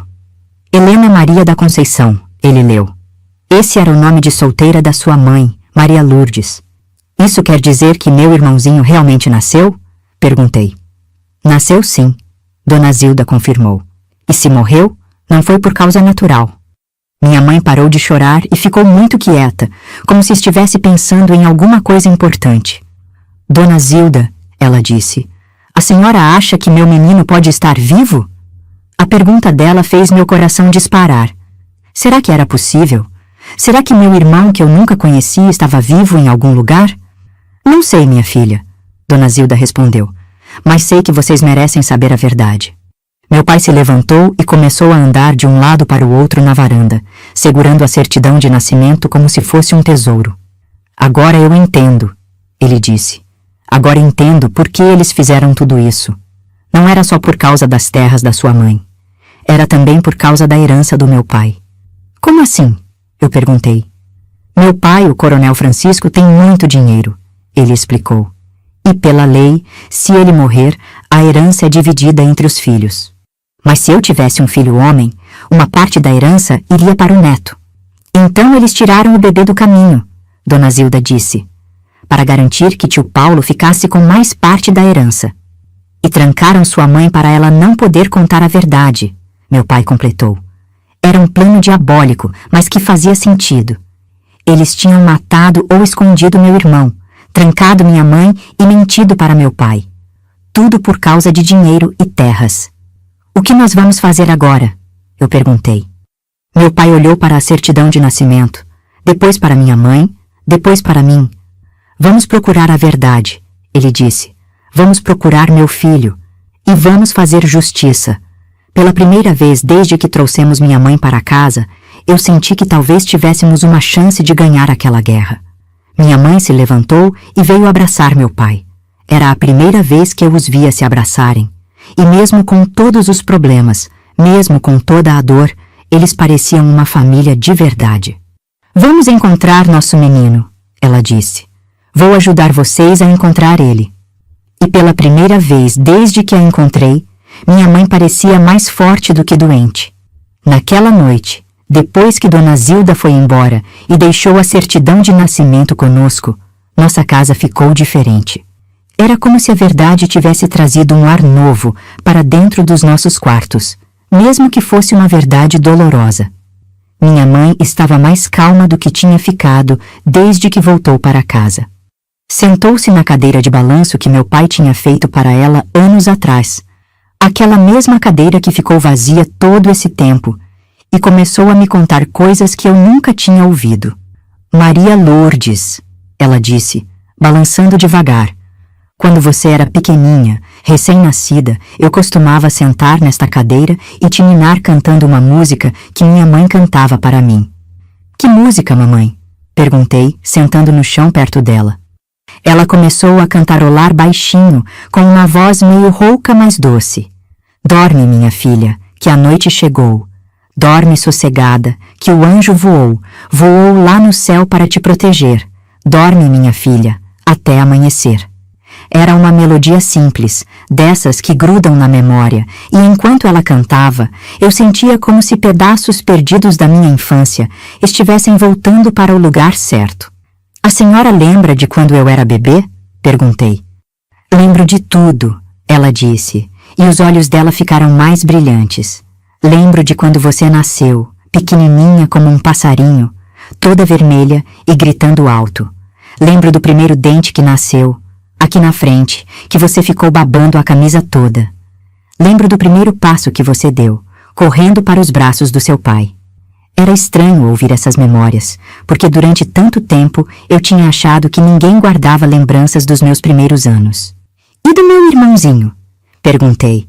A senhora lembra dele também? O rosto dela ficou sério, mas não era mais aquela tristeza perdida de antes. Era uma tristeza consciente, de quem sabe o que perdeu. Lembro, ela disse. Lembro de sentir ele mexendo dentro da minha barriga, forte como um peixinho nadando. Lembro do dia que nasceu, como chorou alto, como os dedinhos dele se fecharam em volta do meu dedo. Por que eles fizeram isso, mamãe? Perguntei. Por que levaram ele? Ela parou de balançar na cadeira e ficou olhando para as próprias mãos. Sua avó Eulália nunca me aceitou, ela disse. Dizia que eu não era boa o suficiente para o filho dela, que eu vinha de família pobre. Quando seu pai quis casar comigo, ela fez escândalo, disse que eu só queria as terras que meu avô tinha deixado. Mas o papai casou mesmo assim, eu disse. Casou, ela sorriu. Seu pai era teimoso quando queria. Mas a família dele nunca me perdoou. Ficaram esperando uma oportunidade para se livrar de mim e ficar com minhas terras. Meu pai estava sentado na mesa da cozinha, relendo a certidão de nascimento à luz da lamparina. Ele tinha lido aquele papel umas 10 vezes, como se cada vez que lesse pudesse descobrir alguma pista nova. Roberto, minha mãe o chamou, vem sentar aqui com a gente. Ele veio e se sentou no degrau da varanda, perto da cadeira de balanço. No escuro da noite, só iluminados pela luz fraca que vinha da cozinha, parecíamos uma família normal conversando sobre o dia. Helena, ele disse. Era a primeira vez que eu ouvia ele chamar ela pelo nome. Você se lembra de alguma coisa sobre onde eles podem ter levado nosso menino? Ela ficou pensativa por um longo tempo. Lembro que Paulo falou alguma coisa sobre uma fazenda longe daqui, ela disse. Uma fazenda onde a família conhecida dele criava crianças órfãs. Disse que era um lugar bom, que o menino ia ter uma vida melhor lá. Que família? Meu pai perguntou. Não lembro o nome, ela disse. Mas lembro que era gente rica, que morava numa cidade grande, longe daqui. Meu pai ficou quieto, pensando. Amanhã vou conversar com o delegado, ele disse. Vou mostrar a certidão, vou contar tudo o que aconteceu. Roberto, minha mãe disse, e a voz dela estava preocupada. Você acha que eles vão acreditar em nós? Contra a palavra da sua família? Era uma pergunta difícil. A família das Dores era respeitada na cidade, tinha dinheiro e influência. Quem ia acreditar que pessoas tão importantes eram capazes de fazer coisas tão ruins? Não sei, meu pai admitiu, mas preciso tentar. Ficamos os três em silêncio por um tempo, cada um perdido nos próprios pensamentos. Eu estava pensando no meu irmão, imaginando como ele seria agora. Seria parecido comigo? Teria os olhos da minha mãe? Saberia que tinha uma família em algum lugar procurando por ele? Mamãe, eu disse, como a senhora acha que ele está agora? Ele deve estar com 5 anos, ela calculou. Deve estar aprendendo a ler, brincando com outras crianças, correndo no quintal. A senhora acha que ele lembra da gente? Acho que não, ela disse, e havia uma tristeza enorme nessas palavras. Era muito pequeno quando levaram ele. Deve pensar que a família que cuida dele é a família verdadeira. A ideia de que meu irmão podia estar vivendo feliz sem saber que tinha uma mãe, um pai e uma irmã me deixou confusa. Era bom saber que ele podia estar bem, mas era triste pensar que ele não sentia nossa falta. Pai, eu disse, se a gente encontrar ele, o que vai acontecer? Não sei, filha, ele respondeu. Essa é uma pergunta que não tem resposta fácil. Se ele está numa família boa, se está sendo bem cuidado, talvez seja melhor deixar as coisas como estão. Mas ele é nosso irmão, eu protestei. É, meu pai disse. Mas depois de 5 anos, ele também é filho da família que criou ele. Era uma situação complicada, cheia de dor para todos os lados. Eu começava a entender que encontrar meu irmão talvez não fosse o final feliz que eu estava imaginando. O importante é saber a verdade, minha mãe disse. Saber que ele está vivo, que está bem. O resto a gente decide quando chegar a hora. Naquela noite, pela primeira vez desde que minha mãe voltou, dormimos todos tranquilos. Ela dormiu na cama que tinha sido dela, meu pai dormiu na rede da varanda para ficar vigiando, e eu dormi no meu quartinho sabendo que minha família estava inteira, mesmo com todos os problemas. Sonhei com um menino de cabelos escuros, brincando num quintal florido, rindo alto e correndo atrás de borboletas amarelas.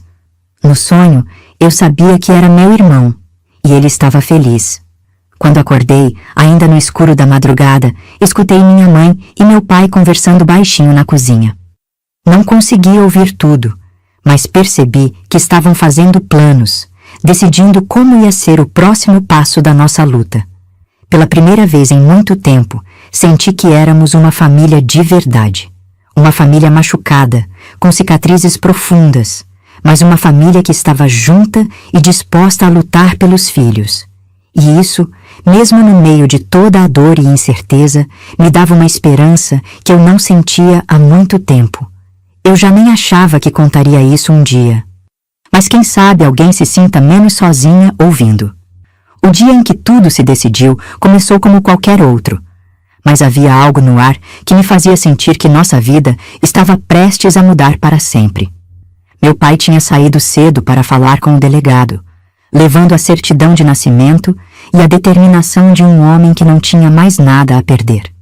Eu estava ajudando minha mãe a estender roupa no quintal quando vimos a poeira levantando na estrada. Era uma carruagem grande, puxada por 4 cavalos, seguida por homens a cavalo. Minha mãe largou a peça de roupa que segurava e correu para dentro de casa. Eles vieram, ela disse, tremendo. Vieram me buscar. Era o coronel Francisco, meu avô, que eu mal conhecia. Era um homem alto e imponente, de bigodes brancos e bengala de cabo prateado. Ao lado dele estava tio Paulo e outros homens que eu não reconheci. Mas o que mais me chamou a atenção foi a mulher que desceu da carruagem. Uma senhora elegante, toda vestida de preto, com um chapéu pequeno e véu. Maria Lourdes, o coronel Francisco disse, tirando o chapéu. Sou seu avô. Vim buscar sua mãe. Ela não vai, eu respondi, ficando na frente da porta da casa. Ela está bem aqui conosco. Criança não decide essas coisas, a mulher de preto disse. Sou médica, vim examinar sua mãe e decidir qual o melhor tratamento para ela. Nunca tinha visto uma mulher médica antes, e isso me deixou confusa. Mas havia algo nos olhos dela que não me inspirava confiança. Onde está meu pai? Perguntei. Roberto está bem, tio Paulo disse. Está conversando com o delegado como queria. Mas agora é hora de cuidar do que é melhor para sua mãe. Foi quando ouvi passos vindo da estrada. Era meu pai voltando da cidade, mas não estava sozinho. Com ele vinha o delegado, um homem jovem que eu nunca tinha visto antes, e mais surpreendente ainda. Vinha um menino de uns 5 anos, cabelos escuros como os meus, olhos grandes e curiosos, vestindo roupas simples, mas limpas. Quando o vi, meu coração quase parou de bater. Não precisava de ninguém me dizer quem era. Mesmo nunca tendo visto, mesmo ele sendo ainda muito pequeno quando foi levado, eu soube. Era meu irmão. Papai! Gritei, correndo em direção a eles. Meu pai estava com o rosto transfigurado, mistura de alegria e lágrimas que ele tentava esconder. Maria Lourdes, ele disse, quero que você conheça alguém. Este é João, seu irmão. O menino me olhou com curiosidade, sem timidez, como criança que foi criada com carinho. Você é minha irmã? Ele perguntou. O homem disse que eu tenho uma irmã. Sou, eu respondi, me ajoelhando para ficar da altura dele. Sou sua irmã Maria Lourdes. E tenho uma mãe também? Ele perguntou. Antes que eu pudesse responder, escutei um grito vindo de dentro da casa. Minha mãe tinha visto meu pai chegando pela janela. Tinha visto o menino e agora estava correndo para fora como se todas as forças do mundo não pudessem segurar ela. Meu filho! Ela gritou. Meu menino! João ficou assustado com o grito, se escondeu atrás das pernas do meu pai. Mas minha mãe parou de correr quando viu que tinha assustado ele e se controlou com um esforço que foi doloroso de ver. Olá, meu amor, ela disse, bem baixinho. Eu sou sua mãe. O coronel Francisco ficou pálido como parede. Tio Paulo começou a falar atropeladamente. Delegado, esse menino está sendo bem cuidado pela família que o adotou. Não podem simplesmente... Podem sim, o delegado interrompeu, porque esse menino não foi adotado legalmente. Foi retirado da família biológica através de mentira e fraude. Como encontraram ele? Perguntei para meu pai. Dona Zilda lembrou do nome da família. Ele explicou. Família Carvalho, que mora na fazenda Santa Rita. Quando o delegado foi lá com a certidão de nascimento, eles contaram tudo. Disseram que Paulo tinha aparecido lá 5 anos atrás com um bebê. Disse que era órfão, que os pais tinham morrido de febre. A família Carvalho é gente boa. Criou o menino com carinho. Mas quando souberam a verdade, não quiseram roubar filho de ninguém. João estava olhando para minha mãe com uma expressão confusa, mas curiosa. A senhora é mesmo minha mãe? Ele perguntou. Sou, ela respondeu, e conseguiu sorrir mesmo com os olhos cheios de lágrimas. Você nasceu aqui na minha barriga, saiu aqui dos meus braços. Mas eu gosto da família que cuida de mim, ele disse, e as palavras dele foram como facadas no coração de todos nós. Eu sei, minha mãe disse, e eles gostam de você também. São pessoas boas que cuidaram muito bem do meu menino. Então por que eu tenho que escolher? João perguntou com a sabedoria simples das crianças. Foi o delegado quem respondeu. Você não precisa escolher agora, ele disse. Você vai conhecer sua família verdadeira, e sua família verdadeira vai conhecer você. Depois, quando você for maior, vai poder decidir onde quer ficar. A médica de preto se aproximou de minha mãe. Preciso examiná-la, ela disse. Preciso avaliar se está em condições de cuidar de uma criança. Ela está, eu disse. Eu ajudo a cuidar. Criança não pode cuidar de criança. A médica repetiu as palavras que já tínhamos ouvido antes. Mas família pode cuidar de família, meu pai disse. E nós somos família. A médica examinou minha mãe ali mesmo, na frente de todo mundo. Olhou nos olhos dela, fez perguntas, testou os reflexos. Minha mãe respondeu tudo com calma, falou sobre as coisas que lembrava, admitiu as coisas que esquecia, contou sobre os dias bons e os dias ruins. Ela tem sinais de trauma mental, a médica disse finalmente, mas não é perigosa para si nem para outros. Com o cuidado e carinho da família, pode ter uma vida normal. O coronel Francisco ficou furioso. Doutor Santos, ele gritou para o delegado. Essa mulher é louca, não pode criar criança. Essa mulher, o delegado respondeu, foi declarada louca por uma família que queria roubar suas terras. E essa criança foi roubada da mesma família por causa de herança. Mal prove isso, o coronel desafiou. Já provei, o delegado disse. Tenho a confissão da família Carvalho sobre como receberam o menino. Tenho o testemunho da parteira sobre o nascimento. E tenho a investigação sobre a venda irregular das terras da senhora Helena. Foi aí que tio Paulo desmoronou. Começou a chorar e a pedir perdão, disse que tinha sido pressionado pelo pai, que não queria fazer mal para ninguém, que só queria proteger o patrimônio da família. Perdão? Meu pai gritou. 5 anos da vida da minha mulher. 5 anos longe do meu filho. Você quer perdão? Roberto, minha mãe disse segurando o braço dele. Já sofremos demais. Não vamos sofrer mais com raiva. E então ela fez uma coisa que ninguém esperava. Se aproximou de João, se ajoelhou na frente dele e disse: Meu filho, quero que você saiba uma coisa. A família que cuidou de você são pessoas boas que te amam de verdade. E nós também te amamos de verdade. Você tem 2 lares agora, 2 famílias que querem o seu bem. Não precisa escolher hoje, não precisa escolher nunca. Pode ser filho de todos nós. João sorriu, e foi o sorriso mais bonito que já vi na minha vida. Posso chamar a senhora de mãe Helena e continuar chamando a outra senhora de mãe Carvalho? Ele perguntou. Pode, minha mãe respondeu, e pode me visitar sempre que quiser. Foi assim que aprendemos que o amor não diminui quando é dividido. Que família não é só quem nasce junto, mas também quem escolhe ficar junto. E que às vezes, para curar uma injustiça, a gente precisa criar uma solução que ninguém tinha pensado antes. João ficou conosco naquele dia, brincou comigo no quintal, ajudou minha mãe a cuidar da horta que plantamos juntas. Quando anoiteceu, o delegado o levou de volta para a fazenda Santa Rita, mas com a promessa de que voltaria no fim de semana seguinte. E voltou. E continuou voltando.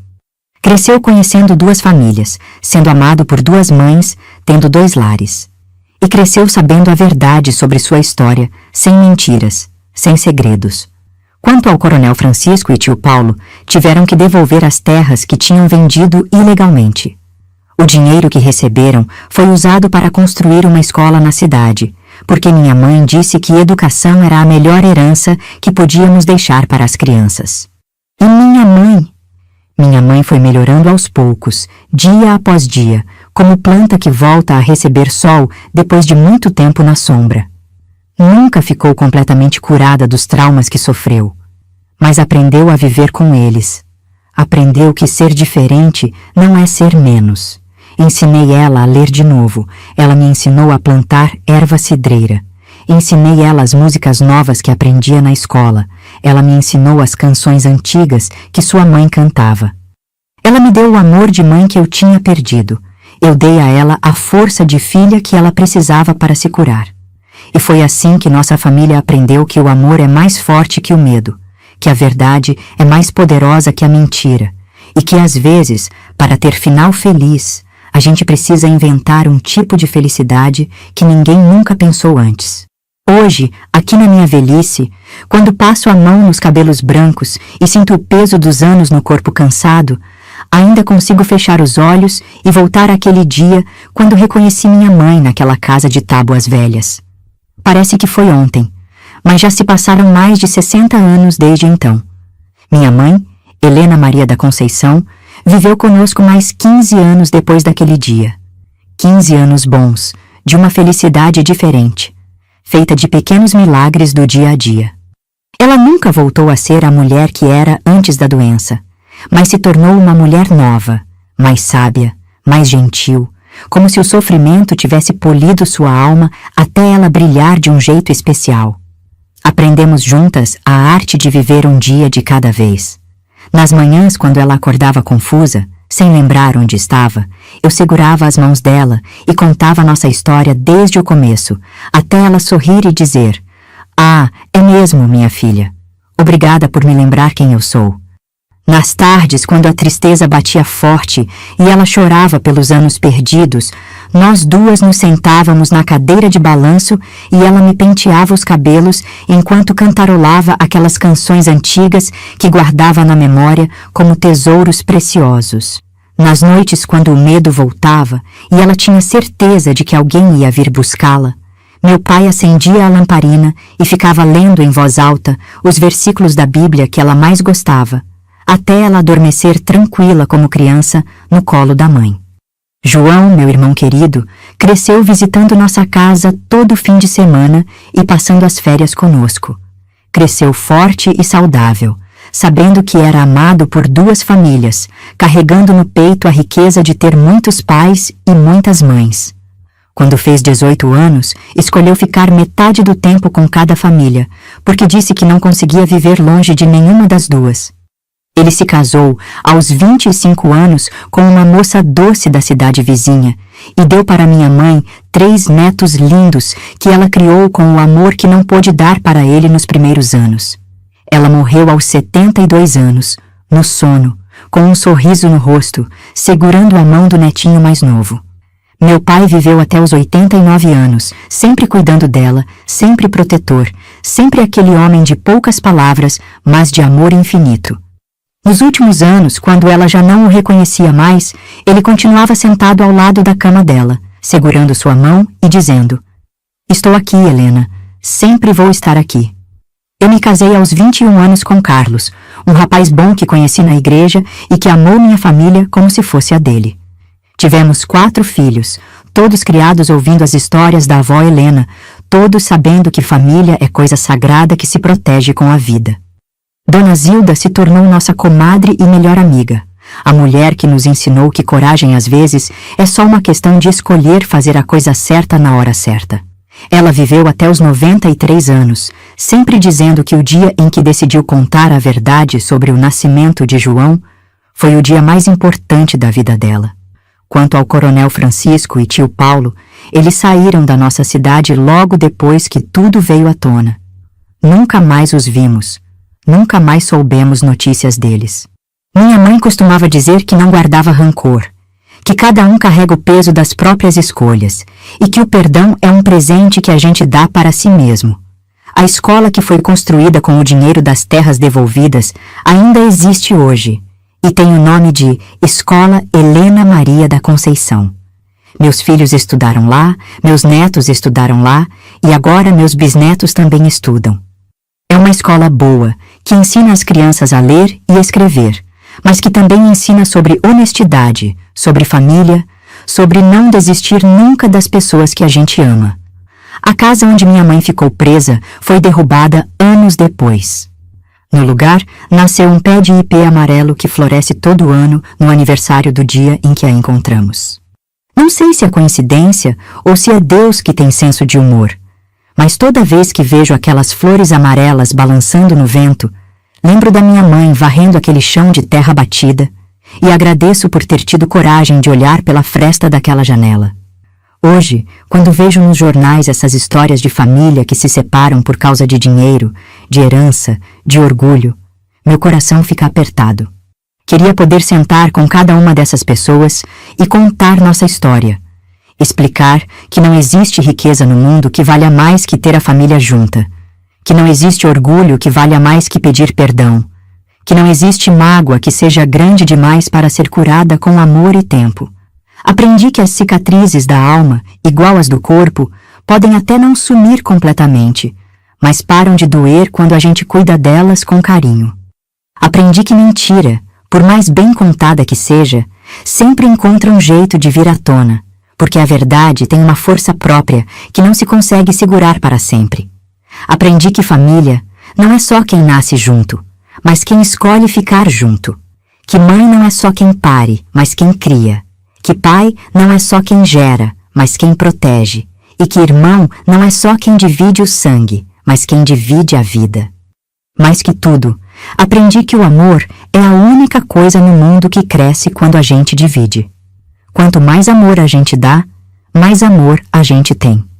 Quanto mais pessoas a gente ama, mais feliz a gente fica. E que às vezes, para salvar uma família, a gente precisa inventar um tipo de família que nunca existiu antes. Agora, no fim da minha jornada, quando olho para trás e vejo tudo que passamos, tudo que sofremos, tudo que conquistamos, sinto no peito uma gratidão imensa. Gratidão por ter tido uma mãe corajosa o suficiente para sobreviver aos piores momentos. Gratidão por ter tido um pai determinado o suficiente para lutar pela verdade. Gratidão por ter tido um irmão generoso o suficiente para amar duas famílias. Gratidão por ter tido uma vida longa o suficiente para ver que toda dor tem propósito, toda lágrima tem valor, toda cicatriz conta uma história de superação. Se você que está me ouvindo está passando por alguma situação difícil na família, se está sofrendo por causa de mentira, de traição, de abandono, quero que saiba uma coisa. Nunca desista das pessoas que você ama. A vida pode separar a gente por um tempo, as circunstâncias podem ser mais fortes que a gente por um momento, mas o amor verdadeiro sempre encontra um jeito de trazer as pessoas de volta para casa.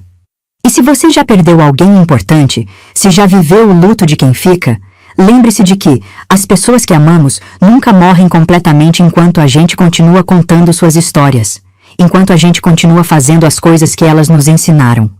Enquanto a gente continua amando do jeito que elas nos ensinaram a amar.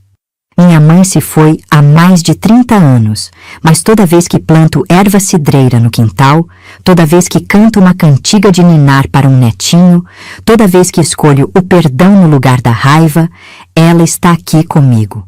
Viva no meu coração, viva nas minhas memórias, viva no amor que continuo espalhando pelo mundo. É isso que queria deixar para vocês. Que o amor é mais forte que qualquer coisa, que a família é o tesouro mais precioso que temos e que nunca é tarde demais para recomeçar, para perdoar, para amar. Obrigada por terem me escutado até aqui, minhas filhas. Guardem essas palavras no coração de vocês.